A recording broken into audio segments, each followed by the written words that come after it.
அடுத்ததாக இசைக்கலைஞர், இசை பற்றின ஒரு தொகுப்பை ஒரு இசைக்கலைஞர் பேசுகிறதுங்கிறது தான் இன்னும் ஒரு தக்கதாக இருக்கும். அப்படிங்கிறதுல நாங்கள் யாரை கூப்பிடுறதுங்கிறத ரொம்ப யோசித்தோம்.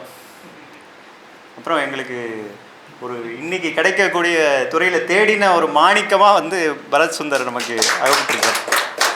தமிழ் தெரிஞ்சு தமிழை ரசித்து அவரே ரொம்ப அழகான தமிழில் பல படைப்புகள்லாம் கீர்த்தனைகள் ரொம்ப அழகாக செய்யக்கூடிய ஒரு அற்புதமான ஒரு கலைஞர், நல்ல ரசிகர். அதனால் அவர் இங்கே பேசினா ரொம்ப தகுதியாக இருக்கும்னு நினச்சி கூப்பிட்டுருக்கோம். வாங்க சார். யூஸ்வலாக கர்நாடிக் மியூசிக்கில் எப்படின்னா சபாலெலாம் கச்சேரி நடக்கும்போது எப்போவுமே முதல்ல ஒரு ஜூனியர் கான்சர்ட், அதுக்கப்புறமா அதோட கொஞ்சம் சீனியர், அப்புறமா ஈவினிங் 2 சீனியர் மோஸ்ட் ஸ்லாட்டு. அது ஏன்னா ஓரளவுக்கு முதல்ல கொஞ்சம் சுமாராக பாடினாலும் அதுக்கப்புறமா இன்னும் கொஞ்சம் பெட்டராக பாடுவாங்க. அதுக்கப்புறம் ஃபைனலி கச்சேரி வந்து மன நிறைவோட ஆடியன்ஸ் வீட்டுக்கு போகலான்னு லலிதாராமணிக்கு அப்படியே திருப்பி போட்டார். முதல்ல 2 பேரும் வந்து பிரமாதமாக பேசிட்டாங்க. இங்கே கொல்லம்பற்றையில் மாதிரி நான் வந்து உட்காந்துட்ருக்கேன். அதாவது நிஜமாவே கொல்லம்பற்றைக்கு தாம்பூலம் வைத்து ஒரு ஈயை அழைத்தார் போல என்னையும் அழைத்ததற்கு முதலில் என் மனமார்ந்த நன்றியை தெரிவித்துக் கொள்கிறேன். அதாவது நான் தமிழ் ஸ்கூல் லெவலில் கூட படித்ததில்லை. எனக்கு ரொம்ப இன்ட்ரெஸ்ட் தான், ரொம்ப படிக்கணும்னு ஆசை, தமிழ் கற்றுக்கணும், தமிழ் இலக்கணம் எல்லாம் கற்றுக்கணும்னு ரொம்ப ஆசை. ஆனால் அப்போ ஏதோ அது என்னென்னா எங்கள் அப்பா வந்து டெல்லியில் வேலை செஞ்சுருக்கார். ஸோ அப்போ அவர் போகும்போது அவருக்கு ஹிந்தி தெரியலங்கிறது ஒரு பெரிய குறையாக இருந்திருக்கு. அந்த மாதிரி இருக்கக்கூடாது அப்படிங்கிறனால நீ ஹிந்தி கற்றுக்கோ, உனக்கு ரொம்ப பெரிய யூஸ்ஃபுல்லாக இருக்கும். இது வரைக்கும் அந்த யூஸ் தெரியல.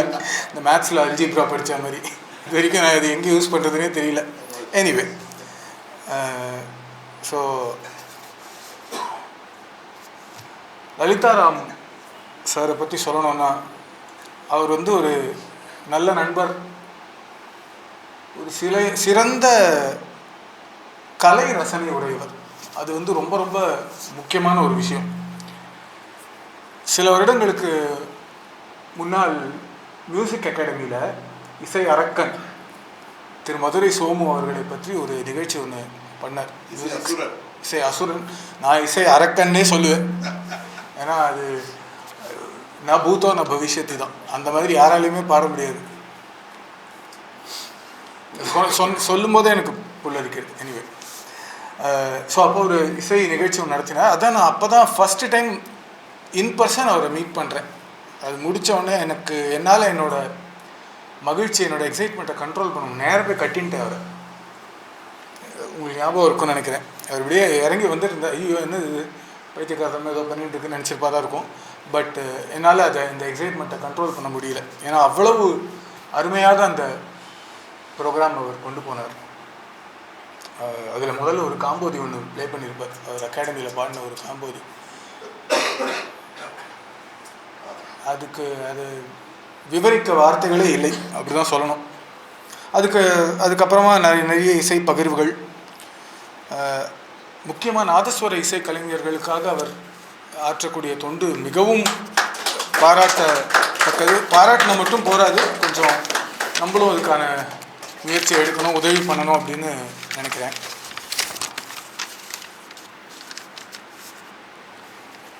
நான் முதல்ல வந்து இந்த நிகழ்ச்சிக்கு வரணும்னு கேட்டபோது நான் ஒரு லெக்டம்க்கு ப்ரிப்பேர் பண்ணிட்டுருக்கேன். நிஜமாகவே ஒரு லெக்டம் ப்ரிப்பேர் பண்ணுறேன். இந்த சும்மா டேட் ஃப்ரீ இல்லைன்னு போய் சொல்லுவோமே அந்த மாதிரிலாம் இல்லை. நிஜமாகவே ஒரு லெக்சர் டெமான்ஸ்ட்ரேஷனுக்கு ப்ரிப்பேர் பண்ணிகிட்டு இருந்தேன். ஸோ அதனால் இது முழுசாக வாசிக்க முடியுமான்னு எனக்கு தெரியல. எனக்கு I don't want to come and do a sloppy job அப்படிங்கிற மாதிரி சொன்னேன். அவர் சொன்னார் வாங்க பார்த்துக்கலாம் அப்படின்னு. ஸோ அதனால் இந்த அரங்கேற்றத்தும் போது கொஞ்சம் சில விஷயங்களெல்லாம் மனப்பாடம் பண்ணி பேப்பரில் எழுதி வச்சு பாடுவாங்க இல்லையா சில பேர். கச்சேரி அரங்கேற்றம் கேட்டிருப்பீங்க, நிறைய மனப்பாடம் பண்ணி தான் பாடுவாங்க. ஸோ அந்த மாதிரி பேப்பரில் பிட்டெல்லாம் எடுத்துன்னு வந்திருக்கேன். அதே தான். ஸோ அதனால் இதில் கொஞ்சம் கல்பித்தம் கொஞ்சம் கல்பனையும் இருக்கும். அதனால் பிழை பொறுத்த அருளை வேண்டுகிறேன். இதை வந்து முழுசாக என்னால் வாசிக்க முடியல. ஆனால் படித்த வரைக்கும் சில விஷயங்கள் நிஜமாவே ரொம்ப ரொம்ப டீப்பாக திங்க் பண்ண வைத்தது. குறிப்பாக என்னென்னா, அந்த கொத்தமங்கலம் சுப்பு அவரோட தில்லானா மோகனாம்பல்ல கலைஞர்கள் சுதந்திர பறவைகள் அப்படின்னு ஒரு வசனம் வரும் இல்லையா அந்த படத்தில். அது என்னென்னா, இப்போ தொழில்நுட்பம் வளர வளர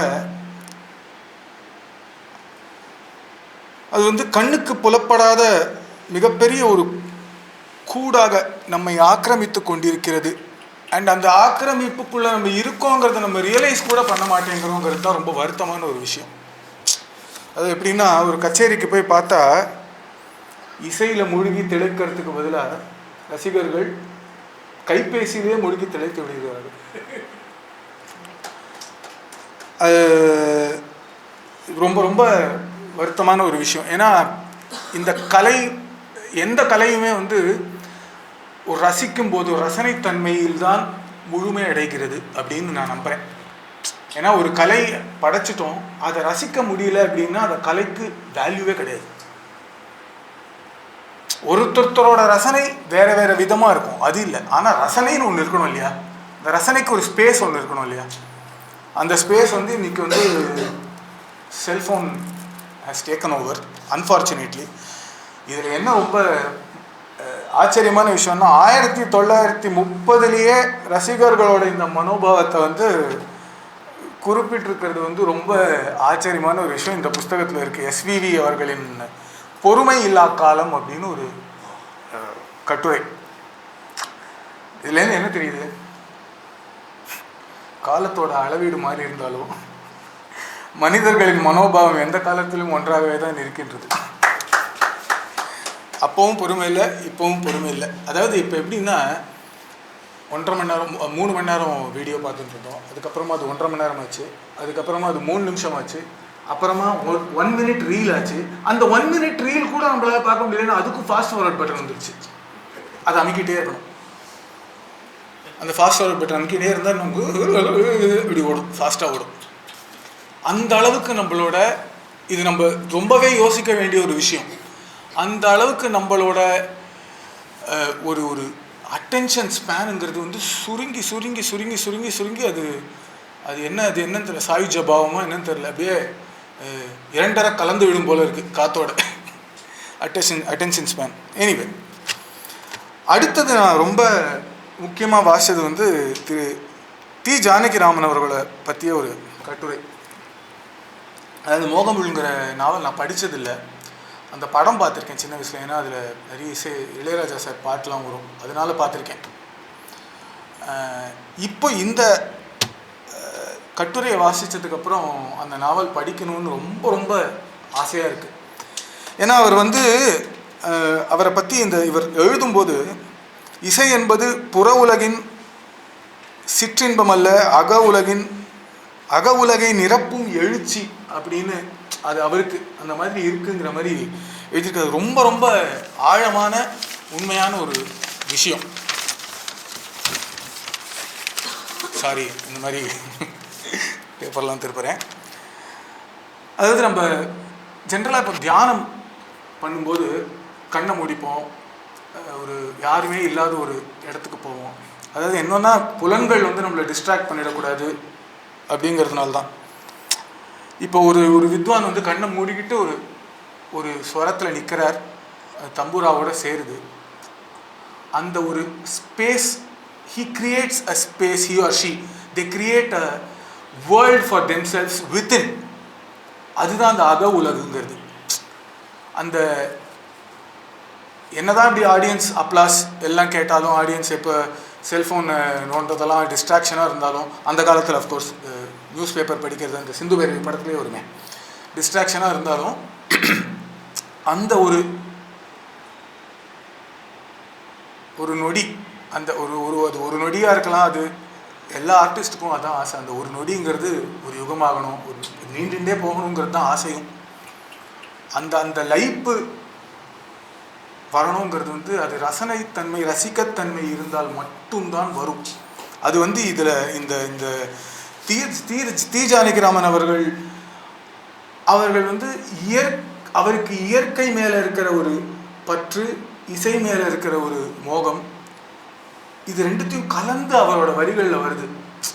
இயற்கையோட எப்படி இசையை ஒப்பிடுறாரோ அது நிஜமாவே நம்ம இதயத்தெல்லாம் மோகமுள்ள தைக்குது. நிஜமாவே.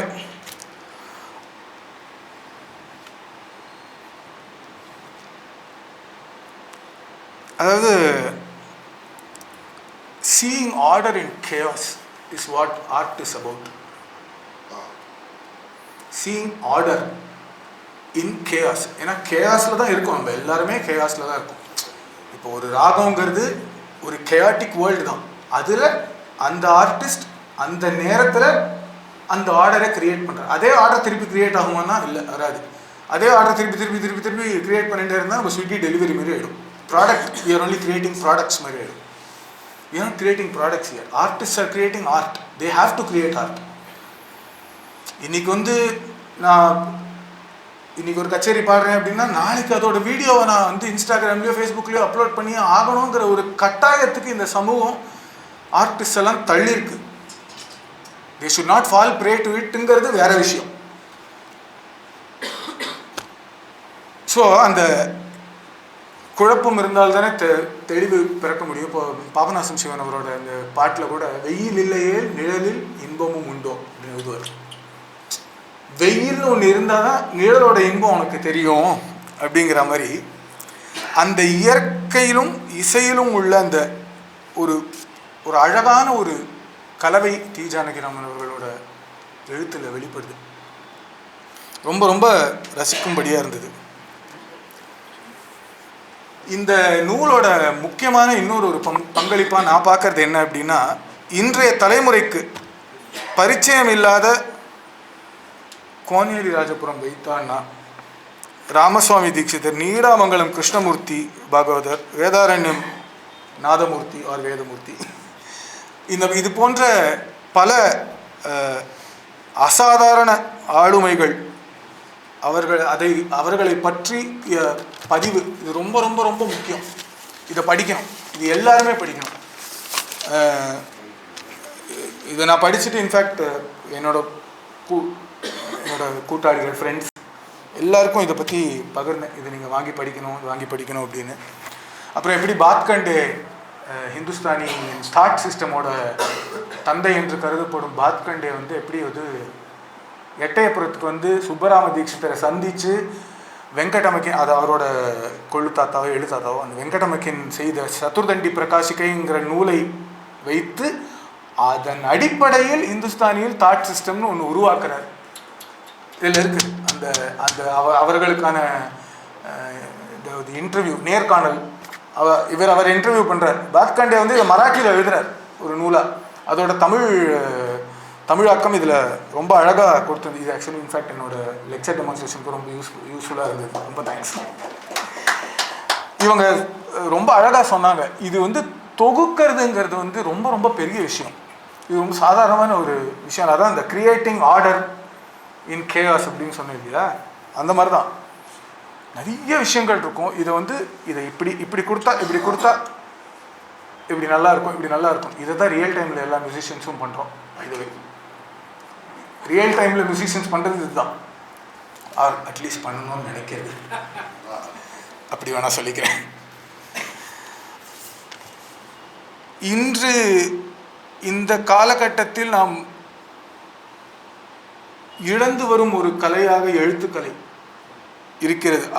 Very very unfortunate. எழுத்துக்களை கூட இழக்கலை, அதை வாசிக்கிற ஒரு பழக்கம், அதை படிக்கிற ஒரு பழக்கம். இது நீ புக்கில் கூட படிக்கலாம், கிண்டிலில் படி, எதில் வேணாலும் படி, ஆனால் படி. பாரதிதாசன் எழுதி நம்ம நூலைப்படி, சங்கத்தமிழ் நூலைப்படிங்கிற மாதிரி படிக்கணும். ஏன்னா இது நான் எங்கேயோ கேள்விப்பட்டிருக்கேன். அது அணுகுண்டாவது ஒரு தடவை தான் வெடிக்கும், புஸ்தகம் படிக்கும்போது தான் வெடிக்கும் அப்படின்னு. ஒரு தடவை படிக்கும்போது வெடிக்கும். ஸோ இந்த மாதிரி பல ஆளுமைகளை பற்றிய பதிவுகள், இதை தொகுத்து வழங்கியதற்கு நான் நிஜமாகவே ரொம்ப ரொம்ப கைகூப்பி உங்களை தேங்க் பண்ணுறேன். ரொம்ப ரொம்ப நன்றி. And thanks to Lalitharam for calling. நிஜமாகவே ஒரு ஒரு ரொம்ப சந்தோஷமாகவும் ஒரு பெருமையாக இருக்குன்னு சொல்ல மாட்டேன், ரொம்ப சந்தோஷமாக இருக்குது. ஏன்னா பெருமைப்படுற அளவுக்கு நான் ஒன்றும் பண்ணல.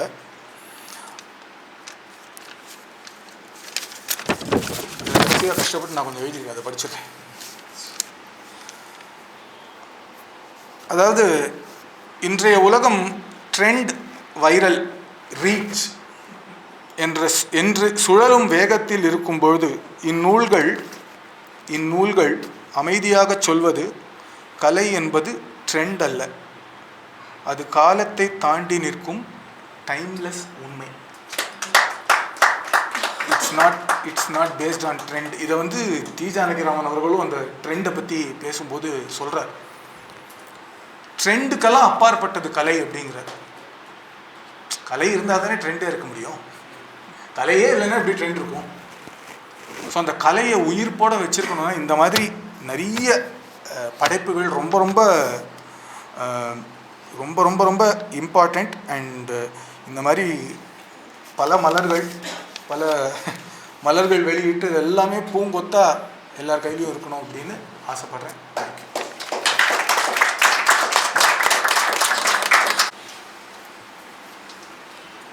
நான் எப்படி பேச போகிறேன், என்ன பேச போகிறேன்னு சொல்லி நிறைய பிரமாதமாக பேசிட்டார். ரொம்ப ஆமாம். இதில் 2 விஷயம் நான் சொல்லிக்கணும்னு ஆசைப்படுறேன்.